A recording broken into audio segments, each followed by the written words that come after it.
Avec Néhémie. C'était le temps où on ne pouvait pas bien comme il faut les réunions, parce qu'il était trop pénible et j'étais chez moi. Et je disais, Seigneur, comment je vais faire? Je disais parce qu'on ne peut pas aller aux réunions. Et il était très pénible. Et dans la maison, ça devenait pénible de le garder. Et je disais, comment je vais faire? Et le Seigneur m'a rappelé. Il m'a dit, souviens-toi ce que tu faisais avec Isaac quand il était petit. Et il me disait, souviens-toi que tu le mettais devant la parole. Et que la parole le calmait. Amen. Et j'ai commencé à lui mettre des cantiques. Et quand j'ai commencé à lui mettre des cantiques, je l'ai pris dans mes bras. Et le petit, il était tellement crispé, je n'arrivais même pas à le tenir. Et quand j'ai commencé à mettre des cantiques, le petit a commencé à se calmer. Et le Seigneur me faisait voir sa fidélité, sa bonté. Et il me faisait voir que tout en lui, tout était de la bénédiction. Qu'un cantique peut apporter de la paix.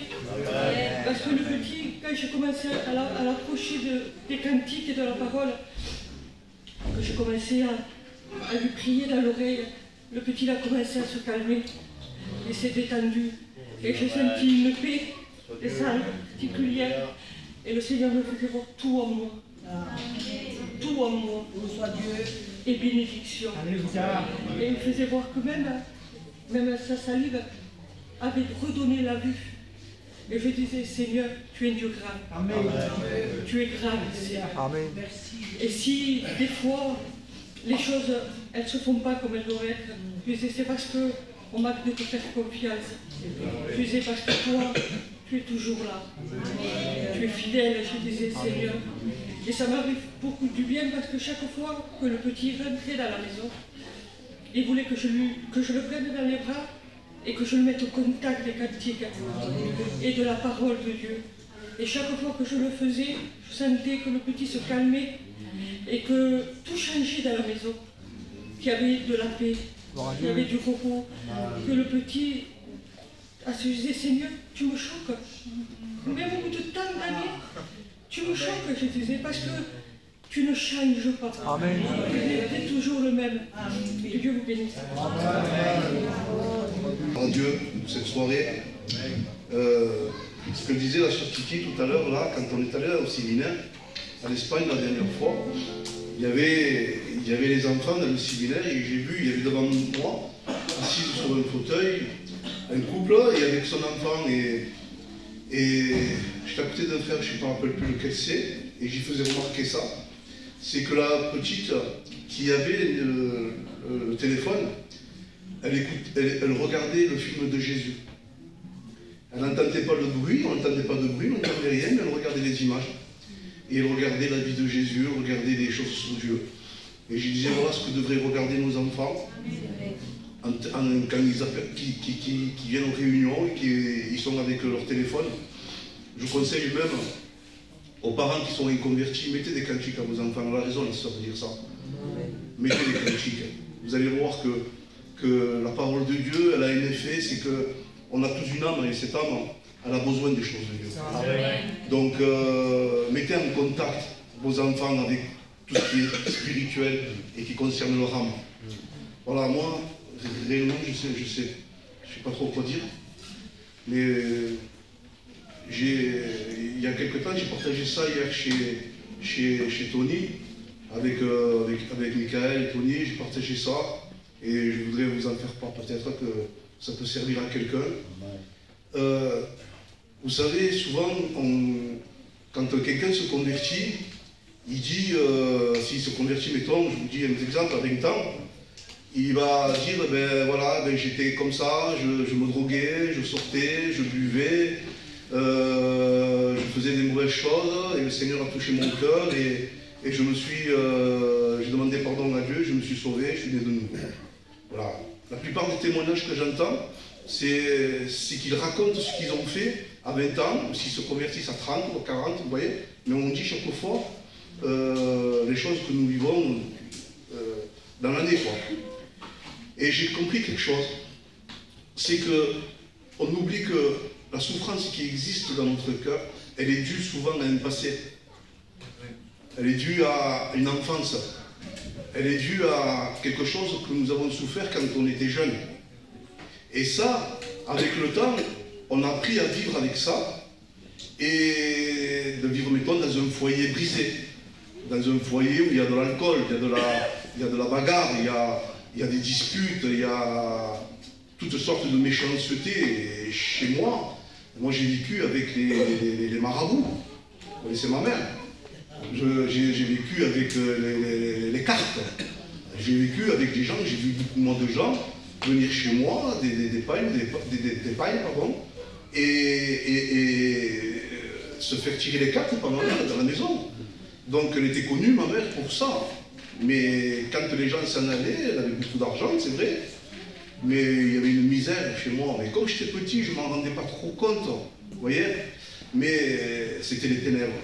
Et en vivant dans les ténèbres, eh ben, quand on est enfant, on s'habitue. Et j'ai grandi, moi, avec cette souffrance-là, cette souffrance d'un passé. Et quand je me suis converti, j'ai fait comme ce que je vous disais là. J'ai demandé pardon pour tout le mal que j'avais fait, les boîtes de nuit, la cigarette, la drogue, je droguais, ouais, comme la plupart des témoignages. Mais j'avais oublié de dire à Dieu, de mettre devant Dieu à la croix tout ce qui me faisait souffrir, tout ce qui m'a fait souffrir, toute la haine que j'ai eue au travers du foyer de ma mère brisé, de la séparation de ma mère et de mon père, tout ça, j'en ai vraiment beaucoup souffert. J'étais un garçon qui gardait tout en lui-même, qui ne faisait pas force ses émotions, mais j'ai beaucoup souffert de ça. Et arrivé un moment, il n'y a pas très longtemps de ça, pendant le Covid, le Seigneur a permis que je traite au bout de 30 ans ce problème que j'avais dans mon cœur. Dieu a eu patience de moi, je ne sais pas, mais j'ai traité cette souffrance qu'il y avait dans mon cœur. Dieu n'était plus d'accord pour que je garde ce poids de culpabilité, d'incompréhension. Et souvent, ma compagne me disait, mais Titi, tu es mal quand je pensais à ça. Et elle me disait, mais tu es grand-père maintenant, tu as 52 ans, mais c'est terminé tout ça. Mets-le de côté, tu as tes enfants qui sont chrétiens, on est des chrétiens, tout ça. Je ne comprends pas pourquoi ça te fait du mal, ces choses-là. Et je la comprends parce qu'elle a vécu dans un foyer heureux. Donc elle ne pouvait pas me comprendre. Donc j'arrêtais de parler avec elle et je gardais ça. Il a fallu le jour que je le mette devant Dieu. Et je sais que ici, c'est pas tout le monde qui a vécu une enfance heureuse. C'est pas tout le monde qui a eu un foyer dans une harmonie, dans une paix, dans une joie. C'est rare maintenant dans les temps que nous sommes en train de vivre. Hier, ma compagne me disait qu'elle a vécu dans un foyer où c'était pratiquement des chrétiens. C'est vrai, moi je connais le foyer, j'y suis depuis 30 ans. C'est vrai que c'est un foyer, et moi qui m'espante, mais c'est rare de voir un foyer comme ça. Et j'ai placé ça devant Dieu, je lui dis, Seigneur, permets que je traite ça devant toi, parce que c'est trop lourd à porter. C'est trop lourd à porter. Un père qui s'en va, qui laisse le foyer, comme le frère Franck autrefois il disait, mais tout ça c'est dû à un passé. Donc j'ai traité ça devant Dieu, et Dieu a guéri mon cœur. Amen. Dieu a guéri mon cœur, et 15 jours après, j'entends un coup de téléphone de mon père, parce que mon père ne s'est jamais occupé de nous, il ne nous a jamais fait trop cas, et j'en ai souffert de ça. Et 15 jours après, j'entends mon père qui m'appelle, il était rentré à l'hôpital, mais moi je vois mon père une fois tous les 3 ans, 4 ans, je l'appelle tous les 5 ans, vous voyez, j'ai pas de contact avec lui. Et il m'appelle, il est à l'hôpital, et en pleurant. Il m'appelle en pleurant, et j'ai été choqué, et il me disait qu'il me faisait comprendre qu'il était tout seul, il il y a 82 ans, qu'il était tout seul et qu'il était malheureux, quoi, dans l'hôpital, malade, 82 ans, vous imaginez un peu. Et personne qui s'occupe de lui, ses sœurs sont vieilles, les cousins, les cousines, ça ne l'occupe pas, il est tout seul. Et donc il m'appelle, il me fait comprendre des choses que voilà, qu'il fallait que je m'occupe un petit peu de lui, quoi. Vous voyez, que je lui fasse attention. Donc je lui dis que oui, que je viendrai le chercher, tout ça. Et 2 jours après, l'infirmière qui s'occupe de lui, elle m'appelle. Elle me dit, monsieur May, il va falloir que vous vous occupez de votre père, que vous le preniez, que ceci, que cela. Donc quand elle me dit ça, moi j'ai dit, écoutez madame, moi, mon père ne s'est jamais occupé de moi, c'est pas maintenant à 82 ans, moi maintenant qui vais m'occuper de lui. Vous comprenez? Donc oui, mais vous comprenez, vous ne pouvez pas le laisser, c'est grave, c'est... Et quand je lui dis ça, j'ai dit à la dame, j'ai dit, madame, écoutez, moi, mon père ne s'est jamais occupé de moi, donc je ne vais pas m'occuper de lui maintenant. Donc je viendrai le chercher 1 fois par semaine, 1 fois dans l'année, 1 semaine, mais voilà. Et donc je raccroche, et le Saint-Esprit me parle, me dit, mais tu n'as pas dit que tu as réglé ton problème devant moi la dernière fois? Il me dit, c'est moi qui ai créé cette situation. Si tu as le véritable pardon dans ton cœur, tu dois accepter que ton père, tu t'en occupes. Alors là, j'étais bouleversé, parce que c'est vrai, j'avais cru que j'avais été guéri de ça. Mais, vous savez, c'est une formule tout ça, c'est une parole, c'est une prière que j'avais faite. Je me suis dit, Seigneur, j'ai prié dans mon cœur, c'est terminé tout ça, mais mon père, il a 150 km, je ne le vois jamais. Donc, mais quand il a essayé de retrouver du contact avec moi, ben, j'ai vu que j'avais un père, quoi, et qu'il me demandait de m'en occuper. Et là, j'étais mal un petit peu, vous voyez, parce que c'est pas facile à gérer ça. Vous voyez, vous pouvez avoir un pardon dans votre cœur, mais toi chez moi et voilà, quoi. Et là, cet esprit ne permettait pas, Dieu ne permettait pas. Et je discute avec ma femme et mes enfants, je les prends chez moi, et on discute, et j'avais l'intention de prendre mon père chez moi. Enfin, à Tarascon, il voulait venir à Tarascon. Et je voulais m'en occuper. Parce que Saint-Esprit me faisait comprendre ce que lui, il a fait pour toi tu ne dois pas le faire pour lui parce que toi, tu es chrétien. Et que peut-être qu'il est aux portes, il ne reste pas grand chose à vivre. Et tu peux être une moyenne de lumière, de bénédiction pour lui. Et j'ai accepté ça. Mais moi, en ce moment, je m'occupe de ma mère. Je m'occupe avec ma compagne de ma mère, je m'occupe de mon frère, je m'occupe de mon neveu. On s'occupe un petit peu, je ne suis pas quelqu'un qui s'occupe de personne, quoi. Vous voyez, donc je me suis dit, ça me fait beaucoup de charge. À moi et à ma compagne. Et là, j'ai accepté ça. Donc j'ai dit, ben, je vais m'en occuper. J'ai téléphoné à mes tantes, je voulais le faire venir, tout ça. Et ma tante m'a déconseillé. Elle m'a dit, Titi, écoute, il a sa maison là, elle a l'infirmière, pourtant il est bien, il marche, tout ça. Donc le jour où ça se passera un peu plus mal pour lui, dans sa santé, ben, je te rappellerai et on verra ça. Et je suis ouvert à ça. Vous voyez ce que je veux dire? C'est que ben, j'attends que ma tante elle me dise quelque chose et que s'il faut faire quelque chose, je veux le faire. Parce qu'il n'y a que cette façon où le cœur il est guéri. Il n'est pas simplement question de demander pardon. Hein, des fois, on me dit, Seigneur, j'ai plus rien contre toi, j'ai plus de haine, j'ai plus de méchanceté. Mais le pardon va plus loin, la haine elle s'en va quand on fait le contraire. On nous a fait du mal. Et vous savez, quand un enfant on lui a fait du mal, c'est dur à s'enlever ça. Mais le Seigneur l'a traité dans ma vie ça. Donc à partir du moment où lui, il m'a guéri, donc le Seigneur me faisait comprendre que je peux maintenant, moi, au travers de mon témoignage, mais guérir mon père. Guérir les gens qui m'ont fait souffrir. Et ça fait partie du passé. Et on ne vit pas avec un passé. On vit avec le présent. On vit avec les yeux levés au ciel en disant, Seigneur, si tu reviens bientôt, je ne veux pas avoir aucun regret dans ma vie, aucun reproche, que ce soit pour m'occuper de ma mère, de mon père peut-être, ou de mon frère, ou de mon neveu, ou qui que ce soit. Je veux le faire avec tout mon cœur. Et si j'ai un conseil à vous dire, à vous donner, concernant des personnes qui sont peut-être dans mon cas, ne restez pas avec cette blessure dans le corps. Ça ne sert à rien, ça fait que du mal. Vous avez grandi et ça doit se guérir ces choses, ça doit se guérir. Et la réunion, elle est là pour ça.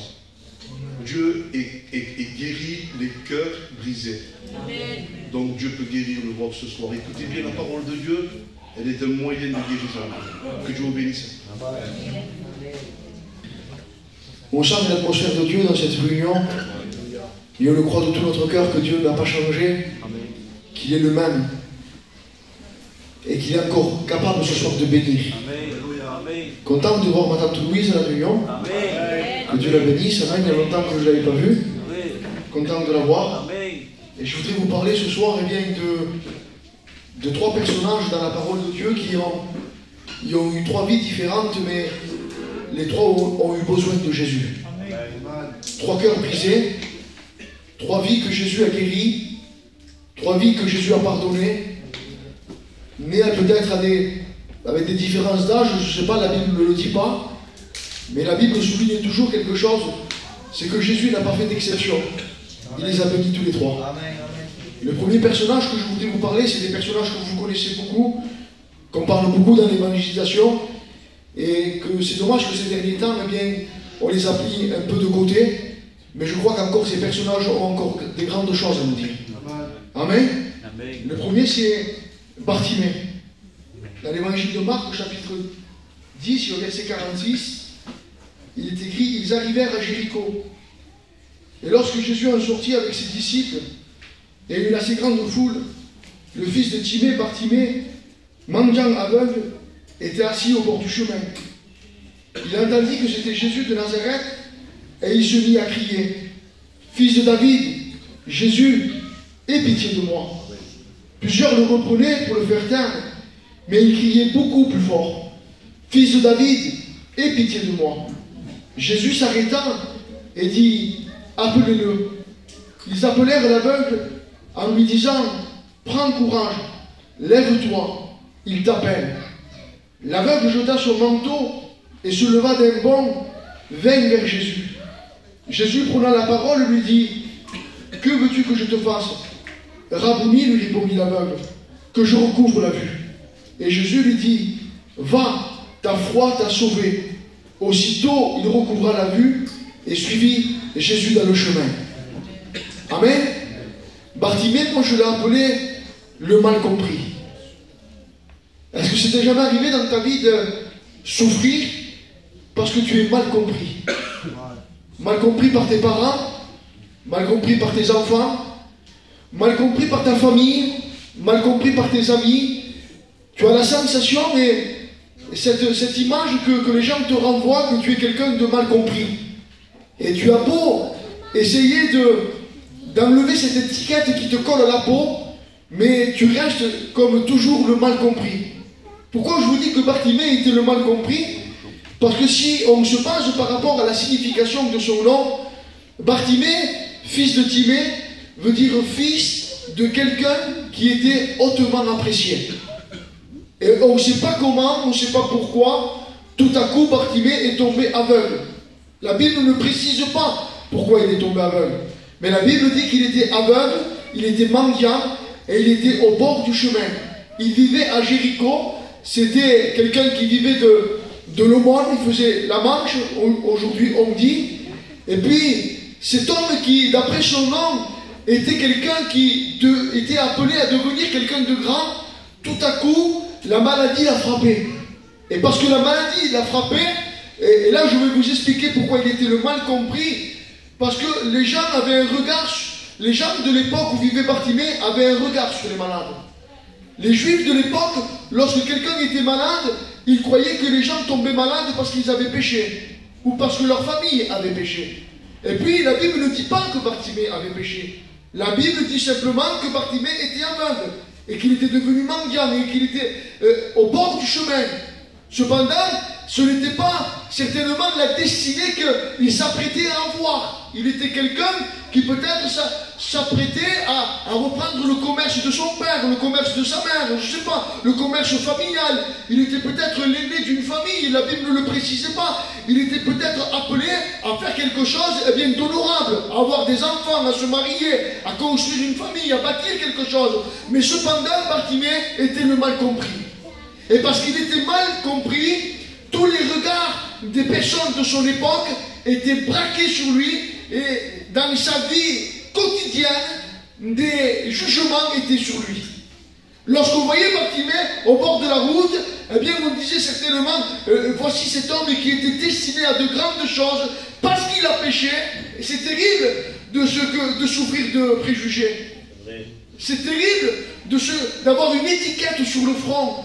Et quand les gens nous voient, on sent dans leur regard, eh bien, qui nous jugent, qu'ils ont de la prétention par rapport à nous, qui nous regardent de haut, et qu'on est toujours par rapport au regard des autres humiliés par les gens de nos familles, peut-être par nos parents, un père peut-être autoritaire, comme le disait Titi, ou autrefois Franck, qui nous porte pas assez d'attention, et des paroles blessantes, et des incompréhensions. Et Bartimée souffrait d'incompréhension, souffrait de mal compréhension. Il était un mal compris. C'est terrible d'être mal compris.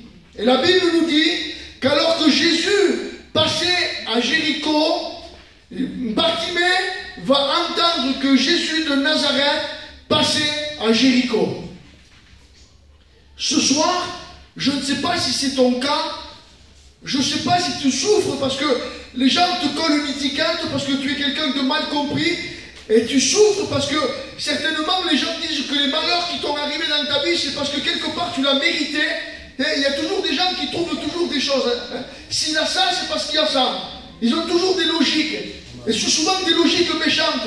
S'il est malade, c'est parce qu'il a eu ça. S'il a eu ça, c'est parce qu'il a cherché. Il y a toujours des gens qui trouvent des logiques. Et vous avez vu que la logique n'est pas remplie d'amour. Souvent, la logique est remplie de mépris. Et Bartimée était quelqu'un de méprisé, mais je bénis Dieu. Parce qu'un jour, Jésus, celui qui ne juge pas, celui qui sonde les cœurs et les reins, celui qui regarde dans nos cœurs et dans lequel il n'y a aucune ombre de variation, celui qui n'est pas prompt à nous juger, mais celui qui tend la main. Il tend la main à qui? Il tend la main à celui qui crie. Et lorsque Bartimée a entendu que Jésus passait, il a crié. Il a dit, fils de David, Jésus de Nazareth, aie pitié de moi. Ce cri de douleur en disait long. Le cri de Bartimée n'était pas le cri d'un homme quelconque, c'était le cri de longue souffrance. Aie pitié de moi. Comment voulant dire, toi Jésus, tu es le Messie, tu es le Fils de Dieu, tu regardes parfaitement dans mon cœur, alors que tout le monde ne me comprend pas et que tout le monde me juge. Toi tu sondes mon cœur et tu vois. Aie pitié de moi, sonde mon cœur, regarde Seigneur. La Bible dit que Jésus, en entendant le cri de Bartimée, il va dire, allez chercher Bartimée. Bartimée, certainement qu'il y avait très très longtemps que des gens ne lui avaient pas prêté attention. Bartimée, certainement qu'il ne savait plus ce que c'est d'avoir des contacts avec les autres, d'avoir un regard d'amour, d'avoir une compréhension, d'avoir quelqu'un qui se met à sa portée. Il était considéré comme un moins que rien. Et tout à coup, le Fils de Dieu, Jésus de Nazareth, ne le rejette pas. Jésus de Nazareth fait taire toute la foule qui était autour de lui. Et celui que personne ne considérait, celui que tout le monde jugeait, tout à coup devient l'attraction de la foule. Et ce soir, peut-être que dans ta vie quotidienne, dans ta vie de tous les jours, depuis des années, tu es quelqu'un qui n'est pas considéré. Mais je voulais te dire que Jésus, en cette soirée, arrête l'attraction de la foule et te regarde. Et te dit, je sors de ton cœur. Je sors de tes reins. Et je connais le cri de ton âme ce soir. Je connais le cri de ton désespoir. Je sais que tu es mal compris. Je sais que tu n'es pas écouté. Je sais que tu n'es pas apprécié. Mais ce soir, viens à moi. Et Jésus voudrait vous dire à vous tous qui peut-être êtes mal compris, qui souffrez dans votre corps, si vous criez à lui ce soir, il est celui qui est capable de vous sauver, de vous bénir. Amen. Il est celui qui est capable, eh bien, de... Vous voyez, il y a des détails dans la parole de Dieu. Il dit il était au bord du chemin.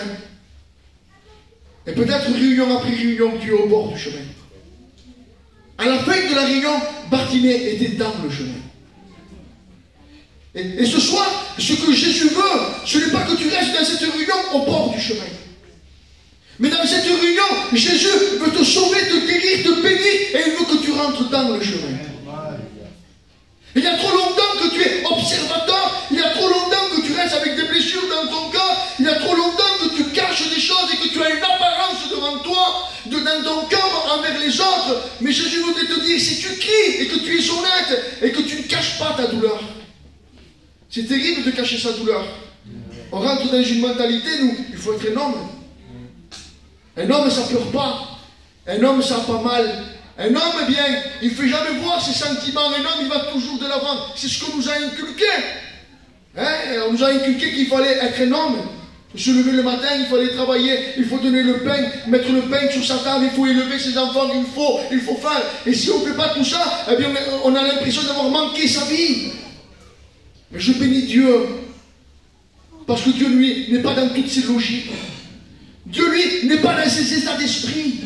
Dieu, lui, n'est pas dans cette mentalité. Dieu, ce qui l'intéresse, c'est le cœur. Et si ton cœur souffre, et si ton cœur a mal, comme celui de Bartimée, si tu cries ce soir et que tu arrêtes Jésus, en cette soirée, il peut te bénir. Alors, je ne sais pas s'il y a des mal compris, mais je voudrais que tu retiennes ce mot pour toi. La seconde personne que, eh bien, j'ai noté, et que vous connaissez aussi, c'est Zachée. Zachée, dans l'évangile de Luc, au chapitre 19, souffrait des regards des autres. Michel, comment Zachée souffrait du regard des autres? La Bible nous dit qu'il était de petite taille. Il était en dessous de la moyenne. Un peu comme moi ce soir. Il était de petite taille. Et en plus, il avait un métier, eh bien, où il prélevait des impôts sur les Juifs. Il était mal vu. Il avait un regard. Les autres avaient un regard de lui mauvais. Il était petit, entre nous, petit et laid. Et méchant, pour finir. Alors les gens, quand ils regardaient Zachée inspirait que... vous voyez, il n'inspirait pas quelque chose de bon. Quand on voyait Zachée, on changeait de trottoir, on disait le traître. Il n'a rien pour lui. Hein? Et quand Zachée regardait les gens de sa nation, de son peuple, il était celui qui était à part. Il était celui qu'on disait du mal, qu'on critiquait dans le dos. On était celui que peut-être on faisait un bon sourire devant lui, mais Zachée n'était pas dupe. On savait très bien que quand il avait le dos tourné, sa nation ne le supportait pas, son peuple ne le supportait pas.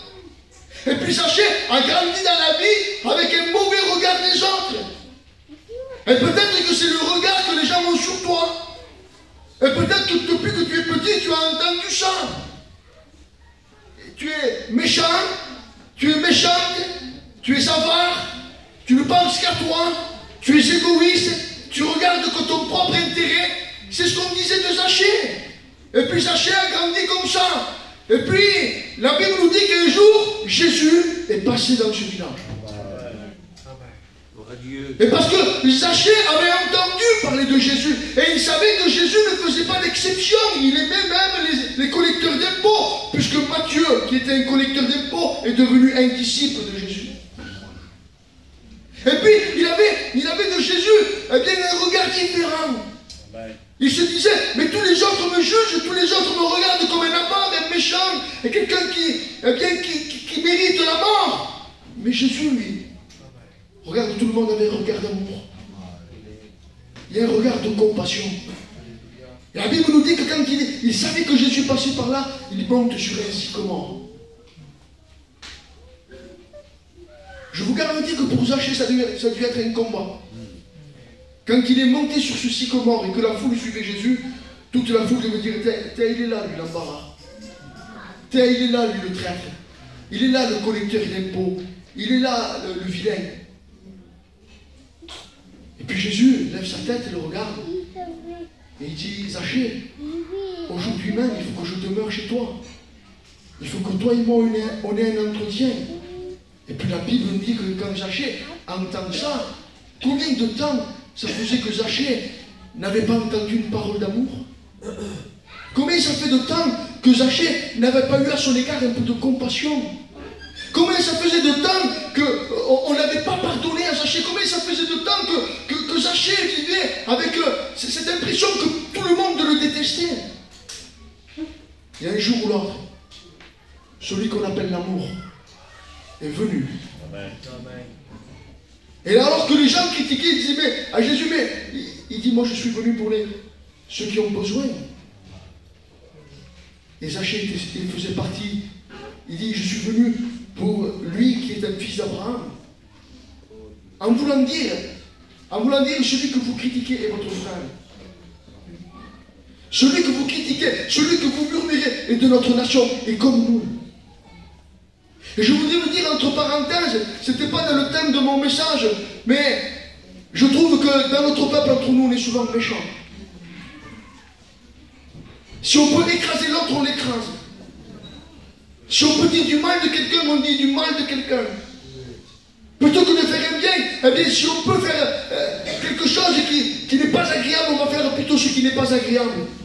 Mais je bénis Dieu, parce que Jésus, lui, celui que tout le monde détestait, il a décidé de l'aimer.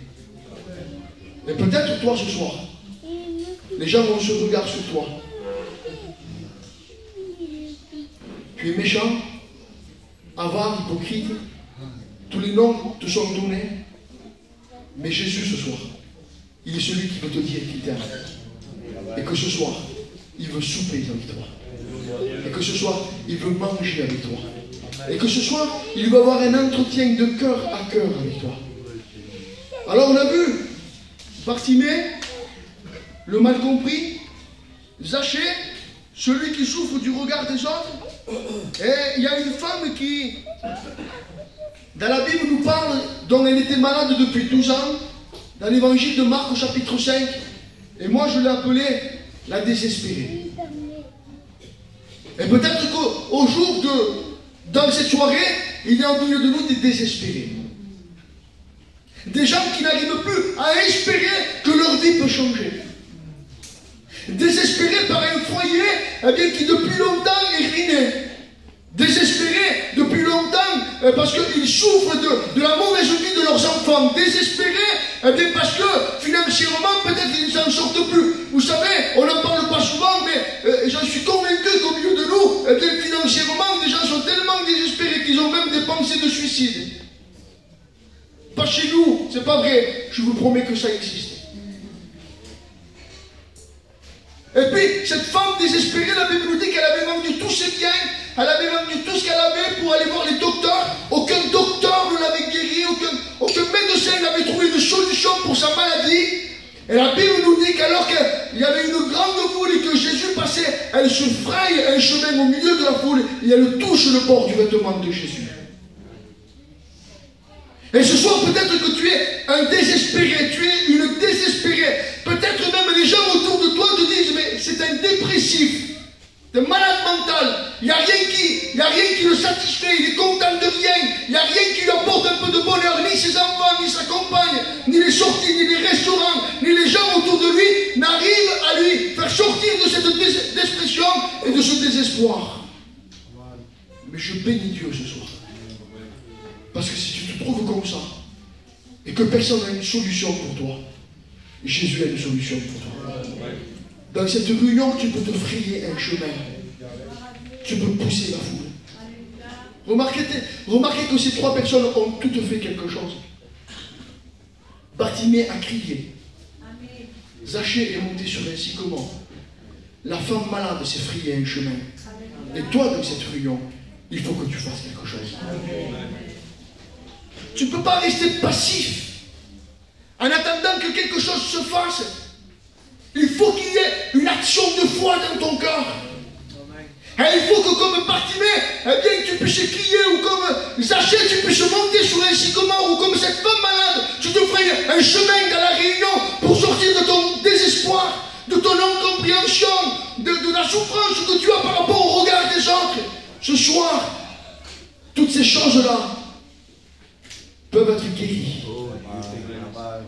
Parce que Jésus n'a pas changé. Il est toujours le même. Il a toujours les mêmes sentiments. Vous voyez, moi, quand la semaine passe, je fais la réunion de mardi avec enthousiasme, la réunion de mercredi avec enthousiasme, jeudi l'enthousiasme descend, vendredi le zèle a beaucoup diminué, et puis dimanche je suis fracassé. Mais Jésus, lui, ne change pas. Il vient toujours avec la même force. Il vient toujours avec le même amour. Il vient toujours avec des regards de compassion.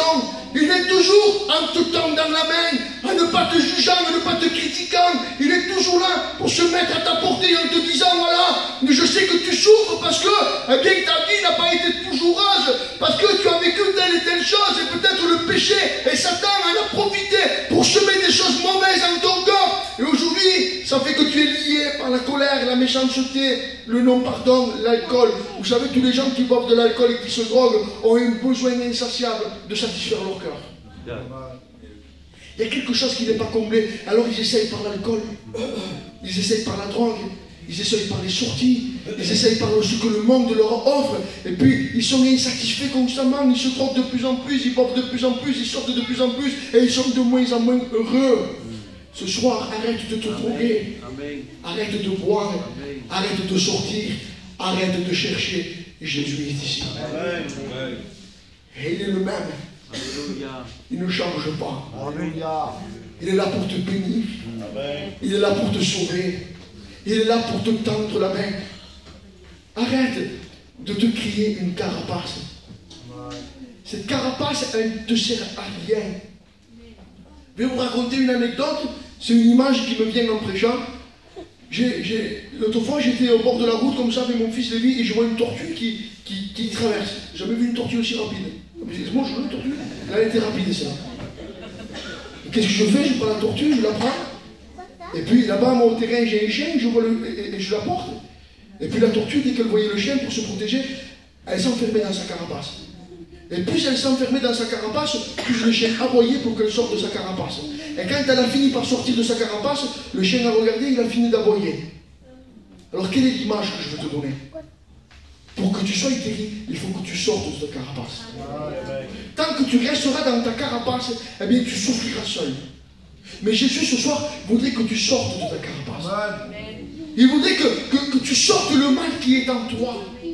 Il voudrait eh bien, le sortir lui, mais il a besoin de quelque chose. Vous avez vu, Jésus est un gentleman.